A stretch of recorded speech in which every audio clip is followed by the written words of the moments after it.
Hello viewers, আসসালামু আলাইকুম। আজকে একটি সিঙ্গেল বাথরুমের কনসেলের কাজ করলাম।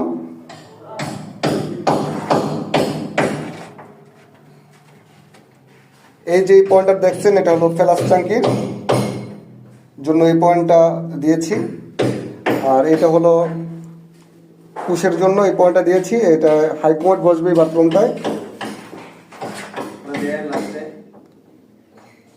এটা হলো ঠান্ডা পানি নামবে ফল ছাদের থেকে, সেই লাইনটা করেছি।